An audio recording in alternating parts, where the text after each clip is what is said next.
पावसांच्या थेंबांबरोबर राजही आला. शहरातला राजही अंधारामध्ये लपून गेला. जो गेला होता परत. अधुरी कहाणी राखेत लपलेला आहे. सत्याची कहाणी. मृत्यूच्या देहातून आलेला एक आवाज आताही शोभणार इथेच आणि इथेच आणि इथेच या वेळेला. पाऊस हा लगातार शहरावरती येत होता. दूर कुठेतरी आवाज येतो आणि वीज कडकते. भिजलेल्या रस्त्यावरती रोशनीची चमक पडते. हा एक अंधाराचा हॉलवे होता. एक मुलगी त्यावरती हळूहळू चालते. तिची हिलचे बूट जमिनीला टेकतात. प्रत्येक पायांचा आवाज हलकासा येतो. हातामध्ये एक ग्लास शॅम्पेन पकडून ती हळूहळू समोर जाते. ती एका दरवाजाजवळ जाते आणि हळूच त्याला उघडून खोलीच्या आतमध्ये जाते. खोलीमध्ये ती आपलं डोकं उचलते आणि आतमध्ये बघते. तर त्याला बघताच तिला भीती वाटते आणि तिचा चेहरा अचानक बदलतो. खिडकीजवळ ठेवलेली होती. त्यावरती बसलेला एक व्यक्ती दिसतो. त्याचा काळा सूटही फाटलेला होता आणि मानेवरती रक्ताचे डाग होते. तो हळूच उठतो आणि मुलीकडे जायला लागतो. त्याचं पूर्ण चित्र तिच्यासमोर. हातामध्ये असलेला शॅम्पेनचा ग्लास तो फरशीवर फेकतो. मी आलो आहे प्राची. त्या व्यक्तीचा अर्धा जळलेला चेहरा तिला दिसतो. तो हळूहळू तिच्याजवळ येतो आणि त्याचा भीतीदायक चेहरा समोर येतो. मी आलो.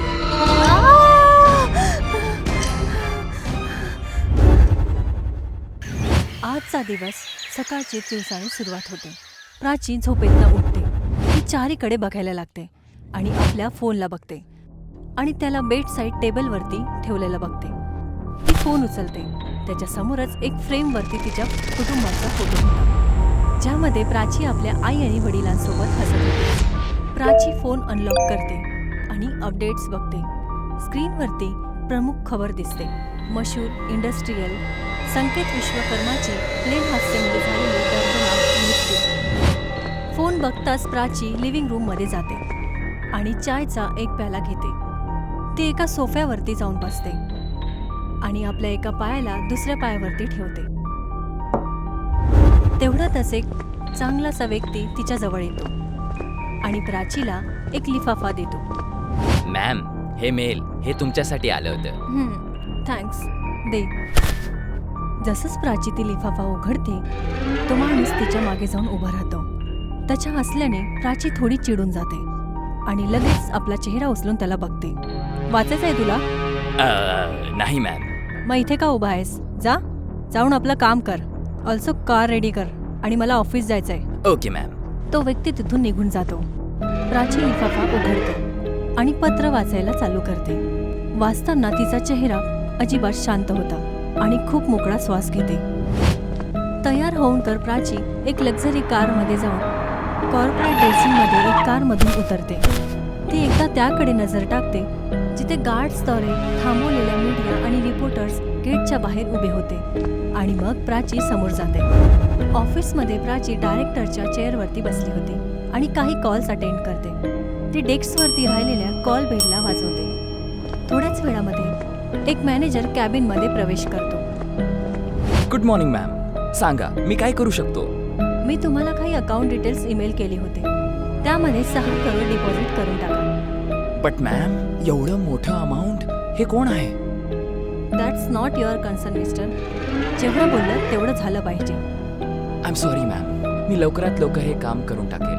गुड. मॅनेजर डोकं हलवून बाहेर निघून जातो. प्राची आपल्या खुर्चीवरती मागच्या साईडला जाते आणि एक कॉल करते. पैसे तुला संध्याकाळपर्यंत भेटून जातील. आता ह्यानंतर मला किंवा माझ्या कुटुंबामधून कोणालाही कॉन्टॅक्ट करायचा प्रयत्न करू नकोस. ती कॉल कट करते आणि परेशान होऊन तिच्या डोळ्यामध्ये अश्रू येतात. 6 दिवस आधी आपण संकेतला बघतो. एक अरबपती बिझनेसमॅन. तो आपल्या प्रायव्हेट जेटमध्ये ऑन बोर्ड प्रायव्हेट लाईनवरती कोणाशी तरी बोलत होता आणि रागातच आपला फोन कट करतो. मी हे नाही करणार. जसंच तो फोन ठेवायला लागतो, तो तेवढ्यातच परत वाजतो. तो बघतो की फोन तिच्या मुलगी प्राचीचा होता. हॅलो बेटा, कशी आहेस? मी ठीक आहे पप्पा. तुम्ही कसे आहात?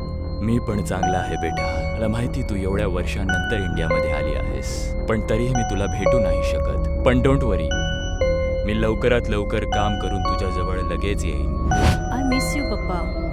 संकेत उत्तर देणारच होता की तेवढ्यातच त्याचा प्रायव्हेट जेट डाव्या बाजूला वागतो आणि गवताच्या मैदानामध्ये जाऊन धडकतो. जेट आगीच्या गोळ्यामध्ये परिवर्तित होतो आणि आपल्या रस्त्यामध्ये तो सर्वच काही जाळून टाकतो. दुसऱ्या सकाळी प्राची आणि त्याची आई सुचिता डोळ्यामध्ये अश्रू घेऊन काही असिस्टंटसोबत दुर्घटनेच्या स्थळावरती जातात, कारण स्थितीचा अंदाजा लावू शकतील. तिकडे सगळीकडे धावपळ चालू होती. जमीन पूर्णपणे जळाली होती आणि चारीकडे दुर्गंध पसरलेला होता. स्थळवरती असल्याने इन्स्पेक्टर, डॉक्टर्स बॉडीची ओळख करतात. त्याच दिवशी प्राची आणि सुचित्रा संकेतच्या 10 संस्काराच्या समोर उभे होते. त्यांचे चेहरे एकदम शांत आणि भावहीन होते. काही दिवसानंतर संकेतचा फोटो फ्रेममध्ये ठेवला होता आणि त्याच्या चारीकडे माळा टाकली होती.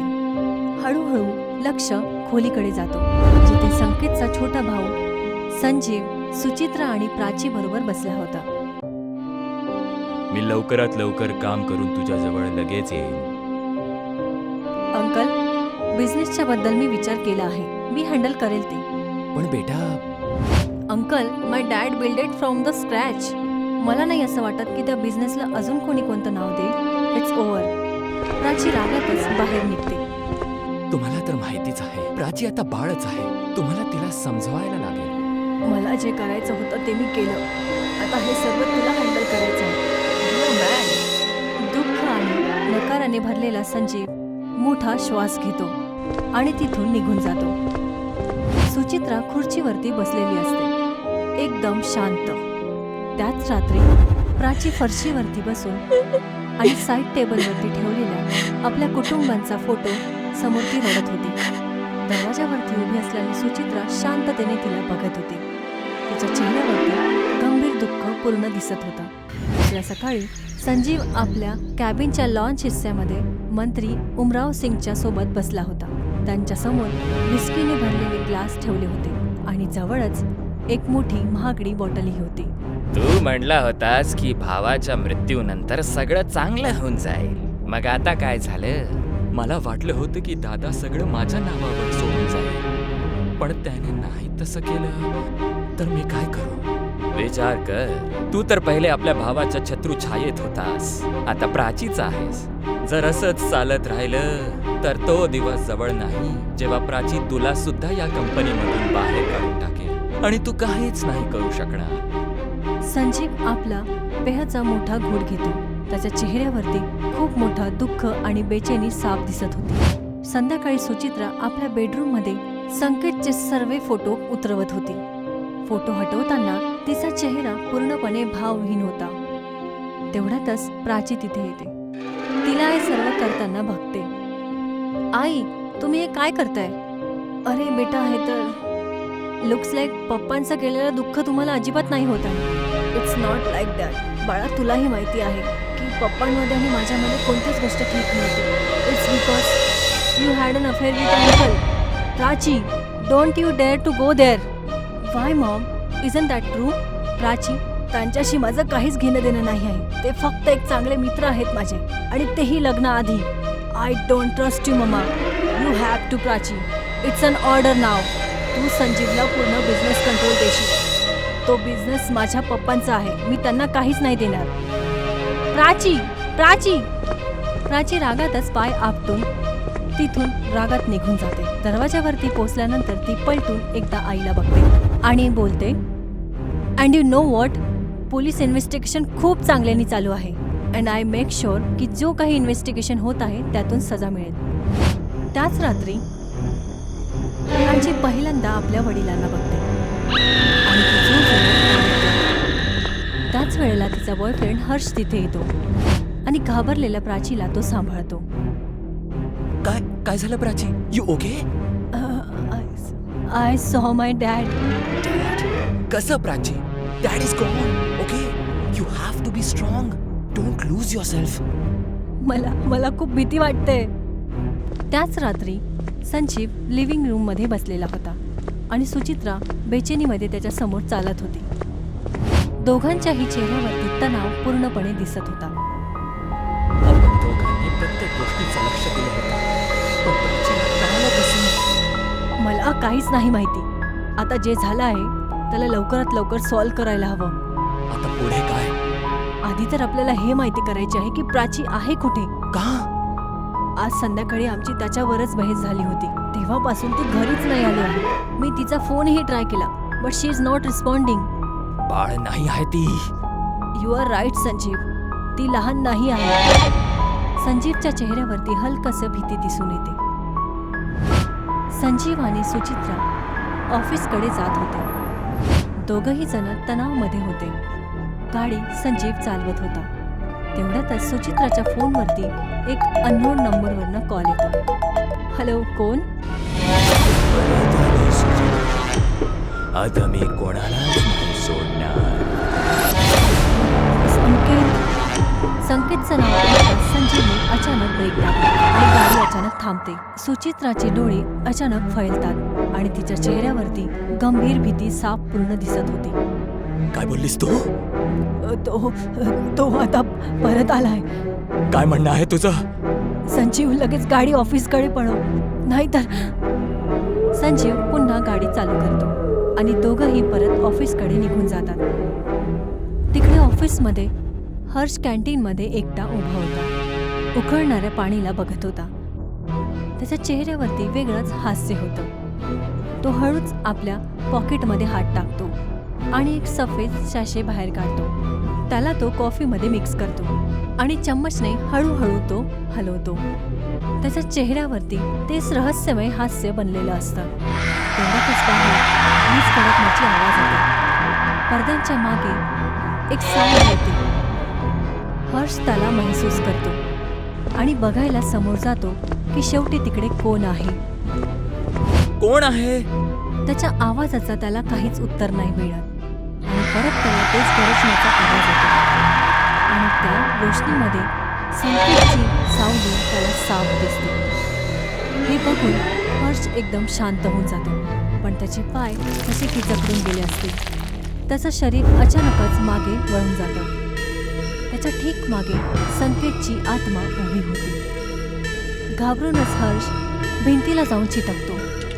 त्याचं शरीर हळूहळू वरती जायला लागतं आणि त्याचे पाय जमिनीवरनं अलग होतात. संकेत त्याची मान पकडतो आणि हर्ष भीतीने एकदम जखडून जातो. हे माझ्यासोबत तू केलं ते केलं, पण माझ्या मुलीला हात लावला तर? हर्षचा चेहरा लाल होऊन जातो, कारण त्याची आता गळा दाबला जात होता. तो सोडायचा खूप जबरदस्त प्रयत्न करतो, पण शेवटी असफल राहतो आणि मरून जातो. प्राची आपल्या कॅबिनमध्ये तणावात बसली होती. खोलीमध्ये सगळीकडे रोशनी पसरलेली होती आणि सगळीकडे शांतता होती. तेवढ्यातच सुचित्रा आणि संजीव त्या ऑफिसच्या कॅबिनमध्ये येतात. बाळा, तू ठीक तर आहेस ना? Don't touch me. तुम्ही इथे का आला आहेत? प्राची, तू आमच्यावर चुकीचा आरोप नाही टाकू शकत. तू आम्हाला चुकीचं समजत आहेस. आम्ही तर. त्याच वेळेला हर्ष अचानक भिंत तोडून आतमध्ये येऊन पडतो. त्याचं शरीर प्राची आणि सुचित्राच्या समोर पडतं, ज्यामुळे काचाची टेबल पूर्णपणे चकनाचूर होऊन जाते. हर्ष पूर्णपणे रक्ताने माखलेला होता. तो प्राचीकडे बघतो आणि काहीतरी बोलायचा प्रयत्न करतो, पण शेवटी तो मृत्यू पावतो. प्राची लगेचच हर्षच्या शरीराजवळ जाऊन पडते आणि त्याला लगेचच मिठी मारते आणि गंभीर दुःखामध्ये जोरजोरात रडायला लागते. हर्ष, हर्ष, हर्ष.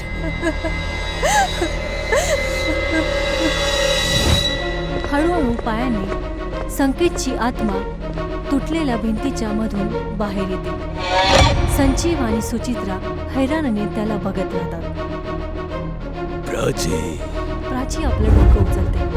बेटा, आजपासून आपल्या आईला काहीच नाही सांगायचं. माझं मृत्यूचं कारण तुझी आईच आहे. संकेत हर्ष आणि त्याचे वडील उमराव सिंगची पूर्ण कहाणी प्राचीला सांगतो. आम्हाला या प्रोजेक्टमुळे खूप प्रॉफिट झालाय. बस तुम्ही फंड्सवर जरा लक्ष द्या.